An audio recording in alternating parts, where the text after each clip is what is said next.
और आपने अपने विजन को बनाने की कोशिश भी की होगी। तो if you are just creating a vision, that is actually more important. अगर आपको ये नहीं पता किस चीज के ऊपर काम करना है तो हम कर नहीं सकते। सौरभ को आवाज नहीं आ रही है। सौरभ थोड़ा सा देखें, शायद आपका ऑडियो बार बार कनेक्ट करने की कोशिश कर रहा है, तो हो जाए वो थोड़ी बहुत देर में, तो उसको देख लीजिएगा। Otherwise I will go for sending, थोड़ा सा पेशेंस रखना पड़ेगा आपको। सो गाइस, कल हमने बात की थी, मैंने आपको बोला था ड्रीम बिग, छोटी मोटी चीजें देखने की कोशिश मत करना, जितने ज्यादा से बड़ा हो सकता है चीजों को उतना बड़ा रखने की कोशिश करिएगा। क्योंकि जब आप अपनी लिमिट्स के आधार पे चीजों को करने की कोशिश करते हैं तो होता क्या है कि हमेशा आप उतना ही करते हैं जितनी आपकी लिमिट है। आप अपनी लिमिट को कभी बढ़ाने की कोशिश नहीं करते। इतना है आपके अंदर टैलेंट, उसी के साथ जाने की कोशिश करते हैं। लेकिन जब आप जो चाहते हैं एग्जैक्टली उसको देखते हैं, उसका विजन बनाते हैं, तो लिमिट्स धीरे धीरे अपने आप ही बढ़ना शुरू हो जाती हैं। ना विजन तो बन गया, लेकिन बहुत सारे लोग यहीं पर एक प्रॉब्लम में आ जाते हैं। बोले कि आपने सर विजन तो बनवा दिया, लेकिन इतनी बड़ी बड़ी सारी चीजें ये आपने बता दी, इतनी कैश फ्लो ऐसा होना चाहिए, सैलरी ऐसे मिलनी चाहिए, अर्निंग ऐसी होनी चाहिए, गाड़ी होनी चाहिए, ये होना चाहिए। तो ये सारी बड़ी बड़ी चीजें देख के बहुत सारे लोग मतलब ओवरवेलमिंग सिचुएशन में आ जाते हैं, घबरा जाते हैं कि भाई ये कैसे पॉसिबल होगा, हमने अभी तक थोड़ी बहुत भी नहीं कमाया जिंदगी में कभी, और इतनी बड़ी बड़ी सारी चीजें कैसे हम हासिल कर लेंगे। तो अगली चीज जो आपको समझनी पड़ेगी वो ये है, you have to believe it is possible. आपको इस बात पे विश्वास रखना पड़ेगा कैसे भी करके कि ये संभव है। देखें, विश्वास रखना बहुत जरूरी फैक्टर है। अगर आप बिलीव नहीं करते इस बात पे कि ये पॉसिबल है, तो फिर दुनिया में तो कोई बिलीव करने से रहा, अगर आप खुद भी बिलीव नहीं करते हैं तो। और कल मैंने कुछ एग्जांपल्स दिए थे आपको, आज भी मैं शेयर करूंगा, that everything is possible in this world as it is spoken। सभी की तरफ से ये बात आपको सुनने को मिलती होगी कि भाई सारी चीजें संभव है। तो जो चीजें आप अचीव करना चाहते हैं डेफिनेटली वो भी संभव है। बिलीव जब आप करते हैं किसी चीज के ऊपर, तो उसके लिए जो नेसेसरी स्टेप्स होते हैं वो आप लेना शुरू कर देते हैं। अगर आप स्टेप्स लेने के बाद ये पक्का नहीं कह सकता कि वो पॉसिबल होगा या नहीं होगा, वो रिजल्ट निकलेगा नहीं निकलेगा, पर आप स्टेप्स लेना शुरू कर देते हैं। और एक बात हकीकत ये है कि जिस चीज के ऊपर काम किया जाता है उसमें कुछ ना कुछ नतीजा तो निकल के आता है। लेकिन जब तक आप विश्वास नहीं करते हैं या जब तक आप बिलीव नहीं करते हैं कि ये चीज पॉसिबल है, तब तक आप स्टेप्स भी नहीं लेते। तो बिलीव करना एक बहुत जरूरी फैक्टर है। आप बिलीव करें कि ये पॉसिबल है, तो आगे हम आगे के स्टेप्स भी लेने की कोशिश करेंगे। I just go for telling, एक बहुत फेमस मोटिवेशनल स्पीकर रहे, राइटर रहे, और अमेरिका के बहुत फेमस रहे, मतलब क्लासिकल एक बुक लिखी थी उन्होंने, थिंक एंड ग्रो रिच के नाम से। नेपोलियन हिल उनका नाम था। He was one of the fantastic writer और द स्पीकर। और उन्होंने जब वो बुक लिखी थी, so he went for working somewhere around 25 years, 25 साल के लगभग उन्होंने काम किया। उस समय मौजूद दुनिया के जितने भी अमीर लोग थे, सफल लोग थे, उन सबसे उन्होंने बातचीत की, इंटरव्यू लिया, और उन सबकी जो फिलॉसफी थी वो अपनी उस बुक में उन्होंने डाली, थिंक एंड ग्रो रिच में। तो उनकी एक बड़ी अच्छी सी लाइन थी। उनका कहना था, नेपोलियन हिल का, उन्होंने बोला, whatever the mind can conceive and believe, that can be achieved। मतलब है इस बात का सिंपल सा कि हमारा दिमाग जिस चीज को भी मान लेता है, जिस चीज पे भी विश्वास कर लेता है, वो चीज अचीव की जा सकती है। तो आपको भी इस बात पे विश्वास करना पड़ेगा, इस बात को मानना पड़ेगा। और ये बात जो उन्होंने बोली थी, ये सिर्फ उनका अपना अनुभव नहीं था कि अपने आधार पर उन्होंने कोई बात कर दी थी। उन्होंने, मैंने आपको बताया कि करीब 25 साल दुनिया के जितने भी सफल लोग थे उन सबके इंटरव्यू लिए। उसमें बहुत बड़े बड़े लोग रहे थे। उसमें उस समय के हेनरी फोर्ड से लेकर थॉमस एल्वा एडिसन तक का नाम था उसमें। तो उन सभी के इंटरव्यू लेने के बाद उन्होंने ये बात निकाली थी कि जो भी हमारा दिमाग मान सकता है या उसमें विश्वास कर सकता है, वो चीज दुनिया में लाई जा सकती है या उसको हासिल किया जा सकता है।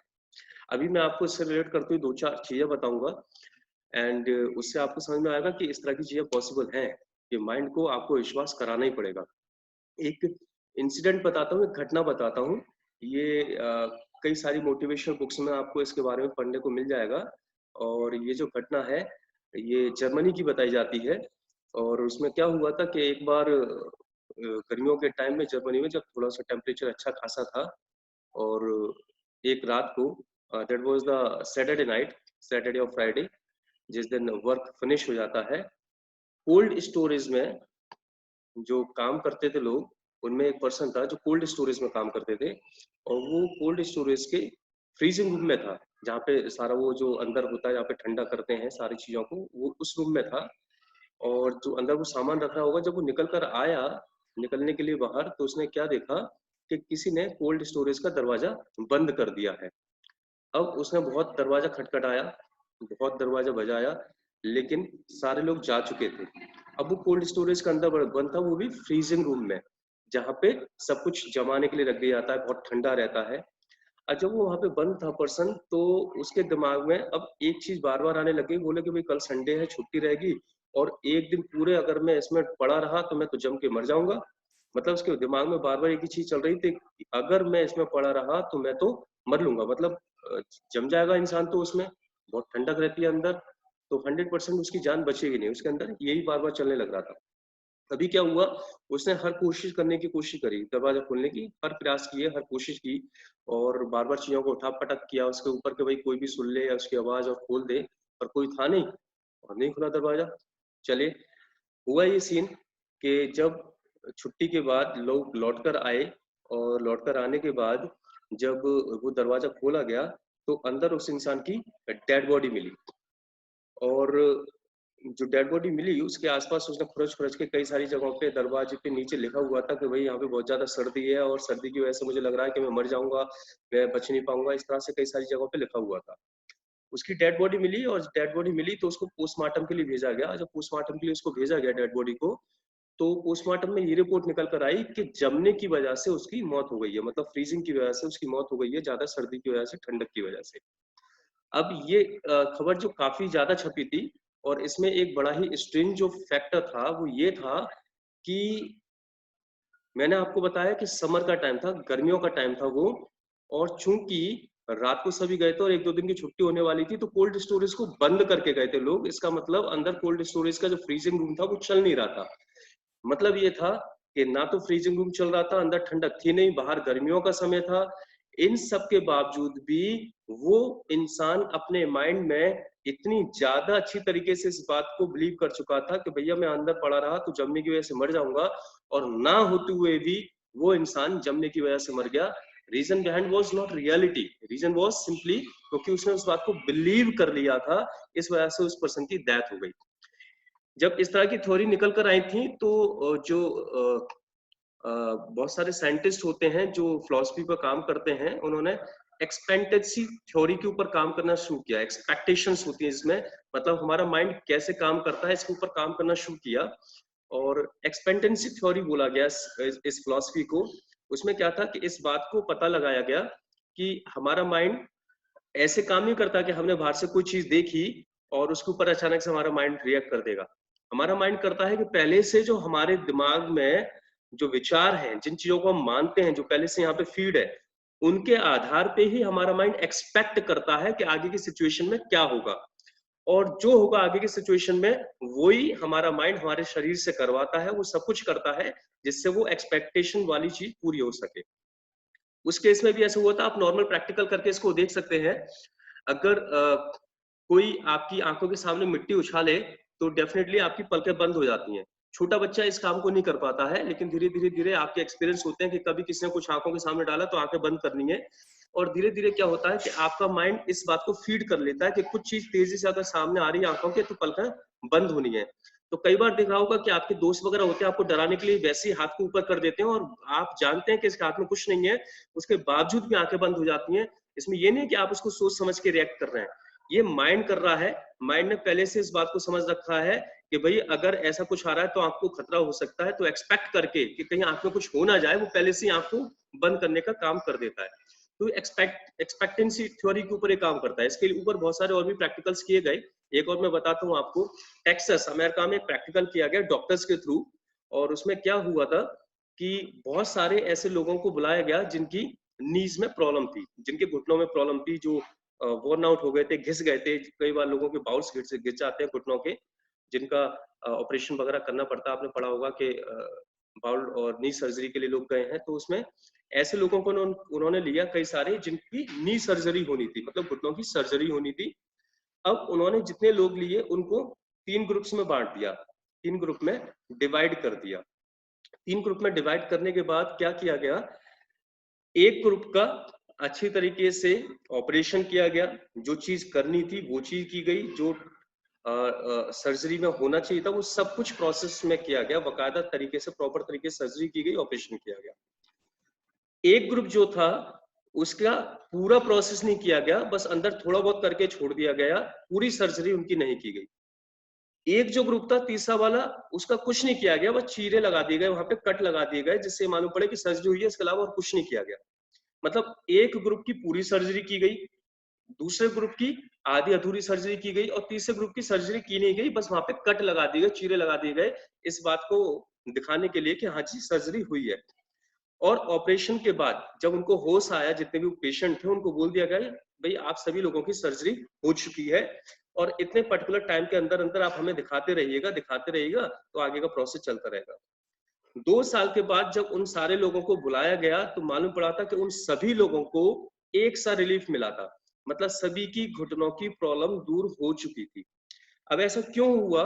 क्योंकि वो सारे लोग सिर्फ एक बात जानते थे कि हमारी सर्जरी हो चुकी है और ये बात उनके माइंड में बार-बार अच्छी तरीके से डाल दी गई। वो खुश थे, संतुष्ट थे कि हमारी सर्जरी हो चुकी है, अपने माइंड को उन्होंने बिलीव करवा दिया था इस बात पे सर्जरी हो गई है और सर्जरी हुई है तो अब तो आराम मिलना चाहिए। तब माइंड में जब ये बात पहुंची तो माइंड ने उसी के ऊपर काम करना शुरू किया। आपको पता होगा कि जब किसी की हड्डी टूटती है तो प्लास्टर एक्चुअली हड्डी जोड़ने का काम नहीं करता, बोन्स तो अपने आप ही जुड़ती हैं, जिसके लिए आपका माइंड काम करता है, वो आपकी बॉडी का एक नेचुरल प्रोसेस है। प्लास्टर तो बस उसको एक कंडीशन में रखने का काम करता है। तो ऐसे ही करके उनकी जो नी थी उसमें जिसमें सर्जरी होनी थी उसको ठीक करने का काम तो उसके माइंड ने कर दिया उन लोगों के, क्योंकि माइंड में एक ही चीज डाली गई थी कि सर्जरी हो चुकी है तो इसका मतलब सबको रिलीफ मिलना चाहिए, तो सबको बराबर रिलीफ मिल गया। अब मैं इन सारी चीजों से आपको ये समझाने की कोशिश कर रहा हूँ कि इससे कोई फर्क नहीं पड़ता कि हकीकत में कुछ है या नहीं है। फर्क इससे पड़ता है कि अगर आपने किसी चीज को पूरी तरीके से विश्वास में ले लिया है, बिलीव कर लिया है, माइंड ने आपके कंसीव कर लिया है, तो वो अपने आप आपका दिमाग आपके बॉडी में वो सारे रिएक्शंस और आपसे एक्शंस या जो भी चीज हो सकती है वो करवाना शुरू कर देगा, जिससे जो चीज आपने मानी है उसको हासिल कर लिया जाए। इसमें आप ये देख सकते हैं, इसलिए हमेशा कहा जाता है कि भाई पॉजिटिव रहिए। जब पॉजिटिव एक्सपेक्टेशंस आप माइंड में रखते हैं तो आपका माइंड पॉजिटिव के आधार पे जो रिजल्ट निकल कर आएगा वो सारे काम आपसे कराता है। लेकिन जब नेगेटिव एक्सपेक्टेशंस आप अपने माइंड में रखते हैं तो आपका माइंड वो सारे काम आपसे कराता है जो नेगेटिव एक्सपेक्टेशंस में निकल के आएंगे। So that's why you have to be positive always and you always have to believe over the thing कि जो आप पाना चाहते हैं वो अचीव किया जा सकता है। आज इस बात को बिल्कुल कंफर्म कर लीजिएगा, अपने माइंड में बैठा दीजिएगा कि जो आप पाना चाह रहे हैं चाहे कितनी बड़ी वो चीज है, लेकिन उसको हासिल किया जा सकता है। अगर आप बाहर से उसको दिखाने की कोशिश कर रहे हैं कि मैं ये पाना चाहता हूँ, पर अंदर खुद आपको डाउट है कि यार ये ऐसा होगा नहीं होगा, तो फिर आपका माइंड कभी आपको वो काम कराने के लिए फोर्स नहीं करेगा। आप करना भी चाहेंगे तो आपकी आदत नहीं बनेगी। किसी का आया है रविंद्र जादव का, जब हम कोई टेबलेट खाते हैं तो 50% टू 60% बीमारी को हमारी मेंटलिटी सही करती है। ये बिल्कुल सही बात है। ज्यादातर साइकाट्रिस्ट जो होते हैं या जो जिनको मानसिक बीमारियां होती हैं उनमें ऐसी टैबलेट्स दी जाती हैं जिनका कोई रिजल्ट नहीं होता, लेकिन चूंकि डॉक्टर्स दवा दे देते हैं तो लोग ये मानने लग जाते हैं कि भाई हम दवा ले चुके हैं तो अब डेफिनेटली हम सही हो जाएंगे। इन सारी थ्योरीज को बताने का मतलब ये है कि मैं आपको ये समझाना चाह रहा हूँ कि आपको अपने माइंड में क्या एक्सपेक्टेशन रखनी है। अगर आप विश्वास करके चलेंगे ऐसा संभव है तो माइंड उस एक्सपेक्टेशन के आधार पे आपको रिजल्ट देगा।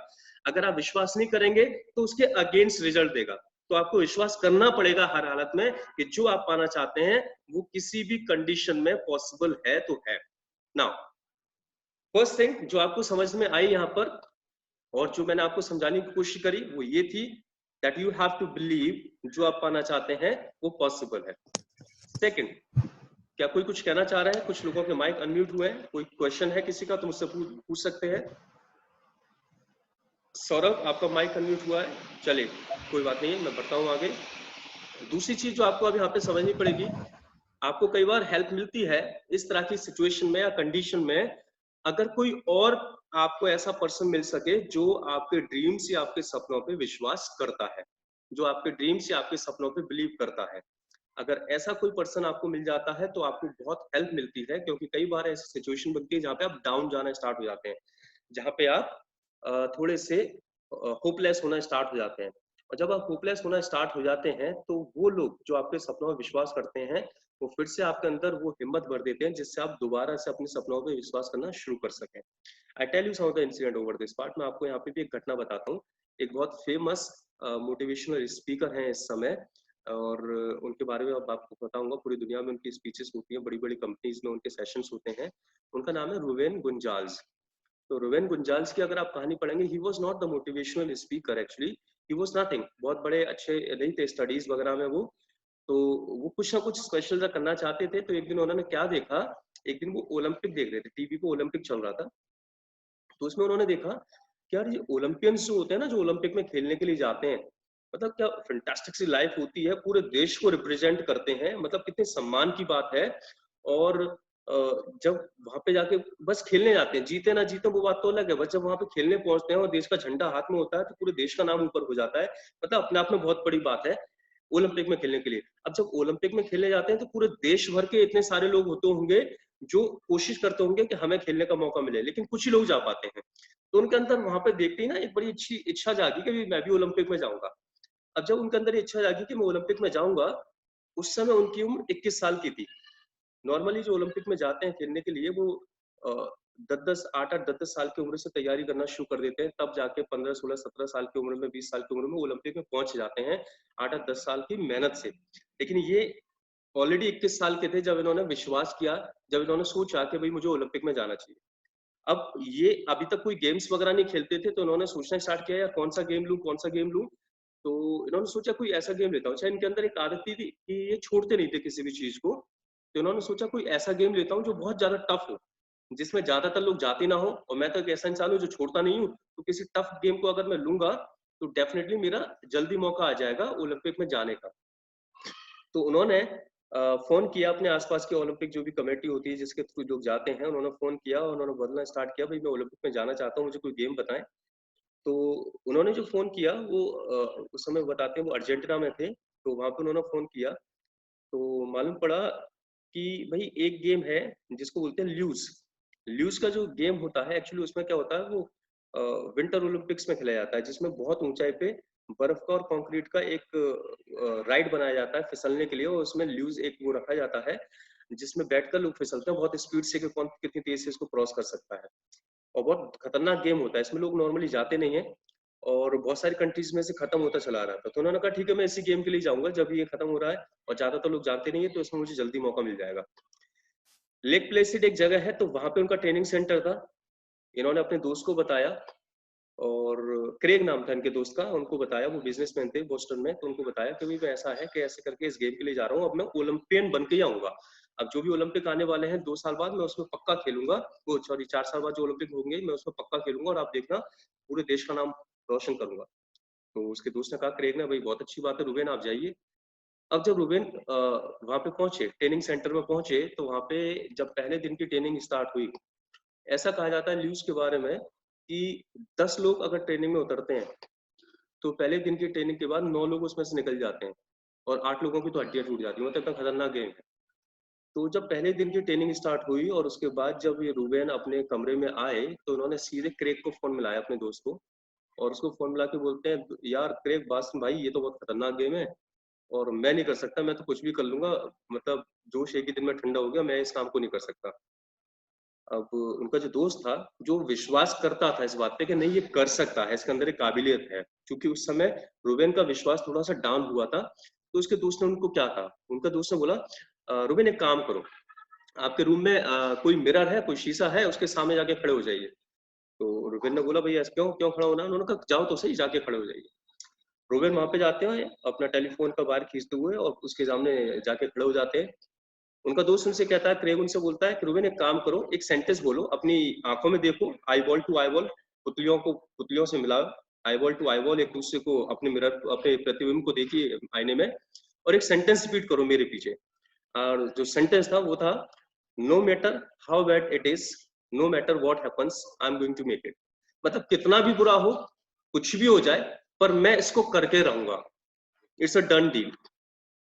तो रूबेन बोलते हैं यार ये क्या फालतू पने की बात है। तो क्रेग बोला कि बोल के तो देखो एक बार। तो उन्होंने चलो बोला बड़े ढीले ढाले से। तो क्रेग ने बोला यार जोश के साथ बोलो, पूरी हिम्मत के साथ बोलो। तो उन्होंने फिर से बोला, 2 बार बोला, 3 बार बोला, 4 बार बोला, 5वीं बार जब बोला उन्होंने तो अपने दोस्त को फोन पे कहते हैं, यार क्रेग थोड़ा सा अच्छा फील हो रहा है, कुछ डिफरेंट सा महसूस हो रहा है। तो दोस्त ने बोला कि अगर डिफरेंट सा महसूस हो रहा है तो दोबारा से बोलो। 10वीं बार तो उनकी जो लाइन थी रूबेन की अपने दोस्त से, वो ये कह रहे थे, I do not know how bad it is, I do not know what is gonna happen, but I know one thing only, this is a done deal. अभी डन डील से क्या मतलब है, मैं आपको वो भी समझा देता हूँ अभी। रूबेन ने वहां पे बोला it is a done deal, उनके अंदर विश्वास जगाया उनके दोस्त ने कि नहीं तू कर सकता है, जब वो विश्वास अपना खो रहे थे। और उन्होंने बोला इट्स अ डन डील, और जो डन डील उन्होंने बोला, उस साल वो ओलंपिक में गए, उसके बाद फिर से गए, 4 बार वो ओलंपिक में गए, and he was the person जो 43 साल की उम्र में भी ओलंपिक में गया। So can you believe the person जिसने 21 साल की उम्र में सोचा कि मैं किसी ओलंपिक में जाऊं, और वो 43 साल की उम्र तक 4 बार टोटल ओलंपिक में गया हो। सिर्फ कहां से एक चीज ने सब कुछ उसकी लाइफ में चेंज करके रख दिया। सोचो, अगर उस दिन कोई ऐसा पर्सन ना होता उसके पास जो उसके सपने में विश्वास करता था, जो उसके ड्रीम में विश्वास करता था, जो उससे कह देता कि नहीं नहीं तू कर सकता है, अगर उसका दोस्त वहां पे ना होता, क्रेग वहां पे ना होता, तो उसी दिन वो छोड़कर चला आता, उसका नाम कहीं पर भी नहीं आता। जब ये 4 बार ओलंपिक में गया, ओलंपिक को जब वो हो गया, तो उसके बाद जब वो निकल के आया, तो एक दिन पेरेंट्स मीटिंग में उसके स्कूल में बुलाया गया। तो जब स्कूल में उसको बुलाया गया अपने बच्चे की पेरेंट्स मीटिंग में, तो वहां पर सभी पेरेंट्स को बुलाया गया कि भाई अपने बारे में कुछ बताएं। तो क्रेग ने, जब उसने रूबेन ने अपने बारे में बताना शुरू किया, तो लोग बड़े इंस्पायर हुए उसके बारे में सुनकर कि एक इंसान जिसने 21 साल की उम्र में स्पोर्ट्स खेलना स्टार्ट किया और वो 4 बार ओलंपिक में चला गया, बहुत इंस्पायर हुए। तो उनको बार बार स्कूल में बुलाया जाने लग गया, और बार बार जब स्कूल में बुलाया तो बाकी और भी जगह लोगों ने उनको बुलाना शुरू किया उनकी मोटिवेशन स्टोरी को सुनने के लिए। धीरे धीरे वो इसी बात में इतना फेमस हो गए कि इस समय वर्ल्ड वाइड पूरी दुनिया में वो अपनी स्पीचेस के थ्रू लोगों को मोटिवेट करते हैं। सोचिए वो आज कहां पहुंचे, सिर्फ एक चीज की वजह से कि कोई ऐसा इंसान था जो उनमें विश्वास रखता था कि वो कर सकते हैं। तो अगर एक ऐसा इंसान आप भी ढूंढ सकें, एक ऐसा इंसान आपके साथ भी हो जो आपके सपनों में विश्वास, आपको तो करना ही पड़ेगा, लेकिन एक ऐसा इंसान जो आपके सपनों में विश्वास कर सकता है, तो बहुत बड़ा चेंज आप अपनी लाइफ में लेकर आ सकते हैं definitely. Now it is a done deal का क्या मतलब है, मैं आपको उसको भी समझाता हूँ। देखो एक्चुअली होता क्या है, हम सभी लोग सेल्फ टॉक करते हैं। सेल्फ टॉक से मतलब है हम सभी लोग अपने आप से बातचीत करते हैं, हर इंसान करता है, और हर इंसान पॉजिटिव नेगेटिव दोनों तरह की बातचीत करता है। रिसर्च ये बताती है कि हम में से ज्यादातर लोग नेगेटिव बातचीत करते हैं। अब होता क्या है कि जब हम किसी काम को करने की कोशिश करते हैं तो लोग किस तरह के स्टेटमेंट देते हैं अपने आप को, वो सुनिएगा जरा। जब आप कोई चीज करना चाहते हैं, पाना चाहते हैं, तो आप अपने आप से कहते हैं यार मैं इस चीज को जरूर करूंगा, और मैं पूरी कोशिश करूंगा कि इस चीज को कर सकूं। जब आप ये बात कहते हैं मैं पूरी कोशिश करूंगा, तो आप कोशिश करना स्टार्ट करते हैं, कोशिश करना स्टार्ट करते हैं, और जब उसमें दिक्कत आती है तो आप उस काम को करना छोड़ देते हैं। जब आप छोड़ देते हैं किसी भी काम को करना, तो आपके अंदर से सेल्फ टॉक होती है, आप अपने आप से बातचीत करना शुरू करते हैं, और अंदर से एक आवाज आती है, वो आवाज आपसे कहती है भाई आपने कहा था कि मैं इस काम को करूंगा। तो आप कहते हैं मैंने ये कहा था मैं कोशिश करूंगा, और कोशिश करके देख ली, नहीं हो रहा तो मैं क्या करूं। और जो अंदर से आवाज उठ रही होती है वो आवाज शांत हो जाती है, और आप उस काम को छोड़ देते हैं। ऐसे करके कई बार आप कहते हैं I will give my level best, मैं लेवल बेस्ट देने वाला हूं, जो मेरा बेस्ट है वो करूंगा। फिर आप करना शुरू करते हैं, जब वो नहीं हो पाता आप उसको छोड़ते हैं। फिर अंदर से आपकी आवाज आती है भाई आपने कहा था मैं इस काम को करूंगा, तो आप बोलते हैं भाई मैंने ये कहा था कि मैं अपना लेवल बेस्ट दूंगा, यही है मेरा लेवल बेस्ट, अब इससे ऊपर नहीं कर सकता इसलिए मैंने छोड़ दिया। और आपके अंदर से जो आवाज आ रही होती है वो शांत हो जाती है। रोवेन बोलते हैं मैंने नहीं बोला लेवल बेस्ट, मैंने नहीं बोला मैं कोशिश करूंगा, मैंने तो बोला it's a done deal. Done deal का मतलब है डील हो गई, अब तो ये काम होगा। तो जब आप बोलते हैं अपने आप से डन डील और काम को करना शुरू करते हैं, और तकलीफ आने पे जब आप उसको छोड़ते हैं, तो अंदर से आवाज आती है, वो आवाज कहती है भाई आपने इसको करने के लिए कहा था।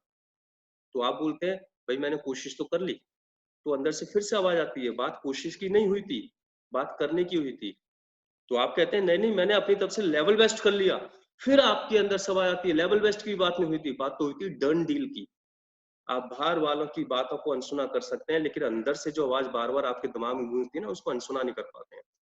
सो अगर कोई चीज हासिल करना चाहते हैं तो डोंट गो फॉर स्पीकिंग कि मैं कोशिश करूंगा कि मैं लेवल बेस्ट दूंगा, just go for speaking, it's a done deal. कोई ऑप्शन खुला ही मत छोड़िए अपने आप को भटकने देने का या अपने आप को रोकने का। So just whatever you want to go for finding out in this world, believe this is possible. Find somebody who believes in your dreams and speak to yourself, it's a done deal.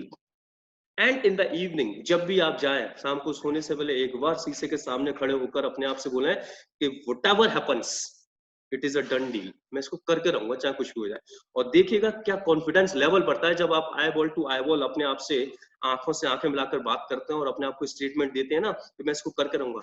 Just look at your confidence कि आप किस तरह से अपने confidence को raise करते हैं।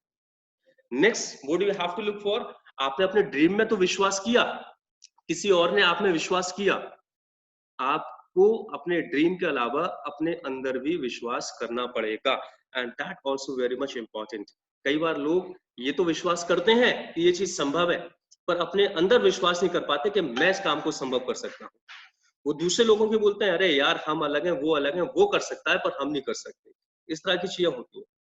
Just believe so that everything is possible, और अगर दूसरा कर सकता है तो सारी रीजन मौजूद है इस दुनिया में कि आप भी उस काम को कर सकते हैं। मैं आपको एक पर्सन के बारे में और बताता हूँ। The person is very much famous. The name of the person is Stephen J canal.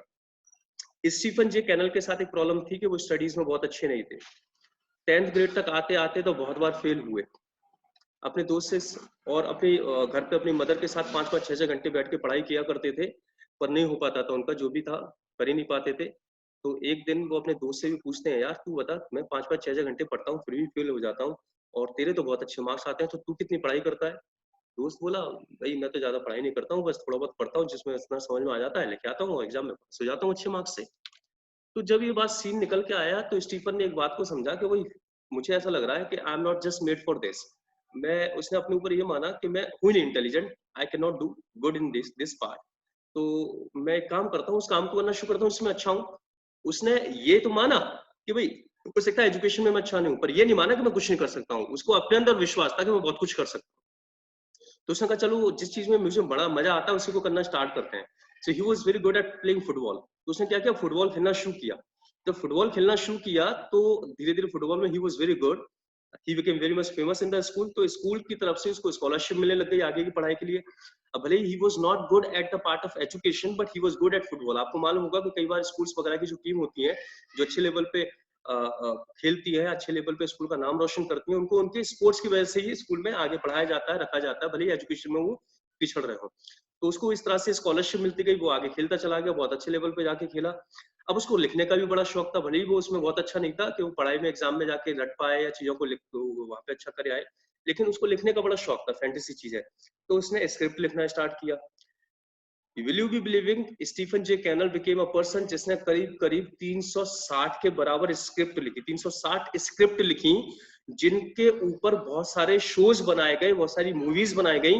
और यहाँ पर भी अगर कमी थी तो उन्होंने खुद का अपना प्रोडक्शन हाउस स्टार्ट किया, और करीब करीब 40 से 50 उनकी प्रोडक्शन हाउस में टीवी सीरीज और मूवीज बनाई गई, जिसमें ए टीम, रॉकफोर्ड, ऐसे करके बड़ी फेमस फेमस कुछ मूवीज हैं जो उनके प्रोडक्शन हाउस में बनी। और एक टाइम पे जब वो हाइट पे थे, जब वो पीक पे थे अपने पे, करीब 2000 लोग उनके प्रोडक्शन हाउस में काम करते थे। He was one of the richest person there the time.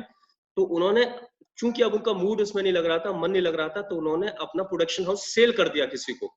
और उसके बाद भी चूंकि उनको लिखने का शौक था, तो ही went for writing 12 novels, 12 best selling novels लिखे उन्होंने, एंड ही गॉट रिटायरमेंट। अब उनको कुछ नहीं करना पड़ता था, उन्होंने जो नॉवेल्स लिखे दुनिया भर में बेस्ट सेलिंग लिस्ट में रहे वो, और उनकी जो रॉयल्टी आती है, वो बिकते हैं, उनका एक शेयर इनके पास आता है, उसी से उनकी जिंदगी टॉप कर रही है, अच्छी तरीके से जी रहे हैं। So I was just talking about the person जो पढ़ाई में बिल्कुल भी अच्छा नहीं था, but he believed that he can do something. उसको अपने अंदर इस बात को विश्वास था कि वो कर सकता है। जिस चीज में अच्छा नहीं, किसी और चीज में अच्छा होगा, पर कर लूंगा। That was the belief. So that you also have to look for जो सेंटेंस है आई कांट, दूसरे कर सकते हैं, मैं विश्वास कर सकता हूँ ये चीज हो सकती है, पर मैं नहीं कर सकता, इस कांट को अपनी लाइफ में से निकाल दीजिए।